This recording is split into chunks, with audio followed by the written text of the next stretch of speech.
बिस्मिल्लाहिर्रहमानिर्रहीम। बोलते कालम के साथ मैं आमिर रज़ा खान, और जिसका इंतज़ार था वो शाहकार आ गया, यानी J35, और उसका बैज मंजर आम पर आया है। और ये बैज जो है एलन वार्नेस ने ट्वीट किया है, और ट्वीट करने के साथ उन्होंने लिखा है कि अगर धुआं नज़र आ रहा है तो कहीं पर आग भी है।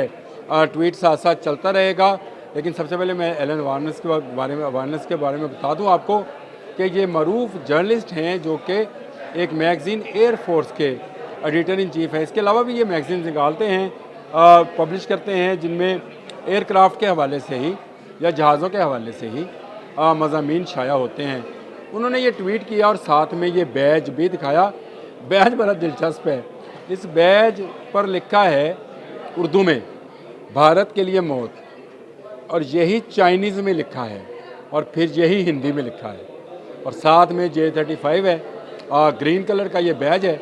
इस बैज को दिखाते हुए एलन वार्नेस ने ये बात कही कि ये वो बैज है या वो धुआं है जिसकी आग कहीं ना कहीं है।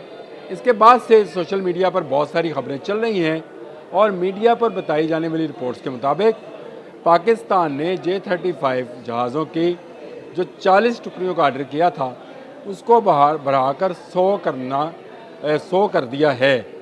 यानी अब पाकिस्तान और सऊदी अरब के मुआहदे के बाद पाकिस्तान को ज़्यादा जहाज़ों की ज़रूरत है, जो J10C भी हैं, JF-17 थंडर भी हैं, और इसके साथ साथ J35 भी है, जो कि चाइना का इस वक्त 5th जनरेशन का सबसे पावरफुल जहाज़ है, जिसका दुनिया में कोई जवाब नहीं। गोते F-35 के नाम से अमेरिका भी जहाज़ बनाता है, लेकिन वो 2 मरतबा गिर गया, जिसके बाद दुनिया ने उसे ख़रीदने से इनकार कर दिया। लेकिन J35 के बारे में ये इतलात भी मौजूद हैं कि पाकिस्तानी स्टाफ इस वक्त, पाकिस्तान के पायलट्स, टेक्नीशियंस, इंजीनियर्स इस वक्त भी चाइना में हैं और तरबियत हासिल कर रहे हैं कि J35 नामी इस मशीन को कैसे उड़ाना है। और ये अकेली आने वाली नहीं है, इसके साथ PL-19 और PL-21 मिसाइल्स भी आएंगे, जिनकी रेंज 450 से लेकर 600 किलोमीटर तक होगी। यानी इतनी दूर से जहाज़ों को जो है तबाह कर सकते हैं। और सऊदी अरब के लिए ये सौदा बड़ा ही मुनाफे बख्श है जो उसने पाकिस्तान के साथ एग्रीमेंट किया है। इसके तहत ये 100 जहाज़ जब हो जाएंगे तो तकरीबन आधे से ज़्यादा सऊदी अरब में ही रखे जाएंगे, जहाँ पाकिस्तानी पायलट्स इनको उड़ाएंगे। और अगर इजरायली जहाज़ों ने सऊदी हदूद में दाखिल होने की कोशिश की तो उसको इसराइल की हदूद के अंदर ही ख़त्म कर दिया जाएगा। J35 के बारे में ये कहा जाता है कि इसका स्टेल्थ टेक्नोलॉजी, रडार पर ना नज़र आने वाली टेक्नोलॉजी जो है वो दुनिया में सबसे बेहतरीन है।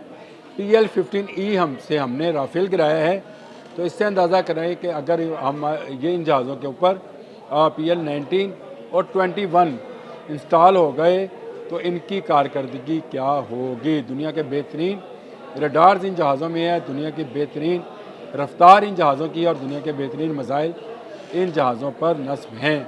और पाकिस्तान इससे पहले 40 जहाज़ ले रहा था क्योंकि वो पाकिस्तान ने ख़रीदने थे, लेकिन अब पाकिस्तान अकेला नहीं रहा, पाकिस्तान के पास सरमाए की कमी नहीं है। तो इसलिए इसराइल के पास जो इस वक्त F-35 रखने वाला मुल्क है, जो कि उसको अमेरिका ने दिए थे, उसके मुकाबले में अगर कोई जहाज़ है या उससे बेहतर जहाज़ है तो वह J35 है। इस खबर में किसी हद तक सदाकत भी नज़र आ रही है कि J35 सऊदी अरब की ज़रूरत है। अब तो खैर सऊदी अरब नहीं कहना चाहिए, पाकिस्तान और सऊदी अरब की ज़रूरत है। हमें भारत के लिए, उन्हें इसराइल के लिए इसकी ज़रूरत है। तो इसलिए इसका आर्डर मुतवक्का तौर पर 40 से बढ़ाकर 100 किया जा रहा है। अब बैच की बात कर लें, जिस पर लिखा है भारत के लिए मौत, और चाइनीज़ में भी और हिंदी में भी और उर्दू में भी। अब इस पर शायद अबरानी का भी इजाफ़ा कर दिया जाएगा, जो कि ज़ुबान है इसराइल की, और इसमें भारत/इज़राइल जो है लिख दिया जाएगा। बैज बड़ा खूबसूरत है, जहाज़ इससे भी खूबसूरत है। ना सिर्फ खूबसूरत है बल्कि दुनिया का इस वक्त सबसे तेज़ रफ्तार एयरक्राफ्ट है, जो कि चाइना पाकिस्तान को देने जा रहा है 40 की तादाद में।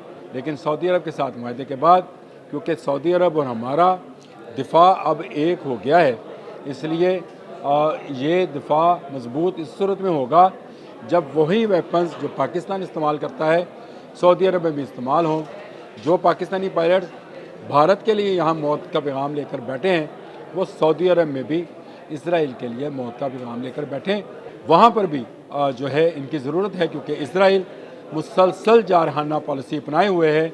कभी एक मुल्क पर हमला करता है, कभी दूसरे पर, और उसने इस माह के आगाज़ में जो कतर पर हमला किया था वो उसे असल में उल्टा पड़ा है, जिसके बाद मुस्लिम दुनिया ने सोचना शुरू किया कि अमेरिकन टेक्नोलॉजी से बाहर जाना है और दूसरी टेक्नोलॉजीज़ को लाना है, जिसमें सबसे पहली नज़र जो है उनकी पाकिस्तान पर पड़ी। और पाकिस्तान क्योंकि चाइना का लाया है, इसलिए पाकिस्तान वेपन्स के अंदर जो जितनी लेटेस्ट टेक्नोलॉजी है उसमें कहीं ना कहीं चाइना का रोल रहता है।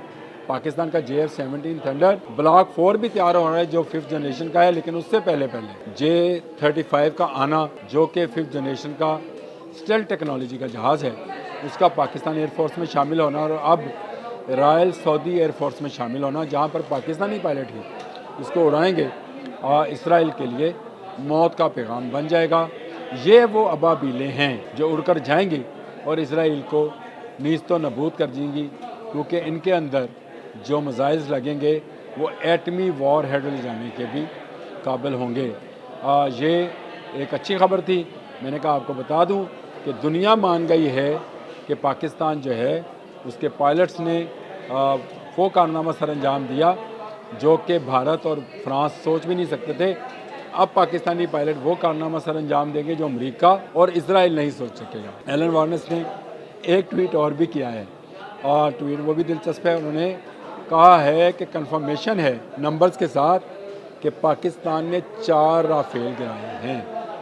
हम तो 2 पे खुश हो रहे थे, लेकिन यहाँ तो मामला डबल का है। फिर 3 की आवाज़ आई थी, लेकिन क्योंकि ये साफ़ी हैं और हमेशा अथेंटिक खबरें एयरफोर्स के हवाले से देते रहते हैं, अब उनकी ये खबर जो है ये भी सच्ची नज़र आती है कि भारत के 4 जो लड़ाका जहाज़ राफेल थे वो गिराए गए हैं, और उसके नंबर्स भी साथ शामिल हैं। अगर मुझे मिलती है तो मैं वो ट्वीट भी आपको शेयर कर देता हूं ताकि आप वो भी देख लें।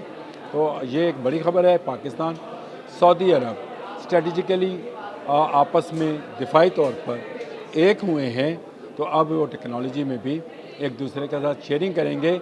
और पहली शेयरिंग जो आ रही है नज़र वो J-35 की है, जिसकी एक बड़ी टुकड़ी जो है वो सऊदी अरब में रखी जाएगी, ताकि सऊदी अरब की तरफ उठने वाली हर मैली आंख को निकाल दिया जाए, हर गंदे इरादे को ख़त्म कर दिया जाए, और हर गंदी सोच रखने वाले मुल्क को नीस्तो नबूद कर दिया जाए, जो बिलाशुबा इसराइल है। और इसराइल के लिए ही पाकिस्तान सऊदी अरब एक हुए हैं। वो भारत अगर बीच में आएगा तो वो भी रगड़ा खाएगा। अब तक के लिए इतना ही। अल्लाह हाफ़िज़।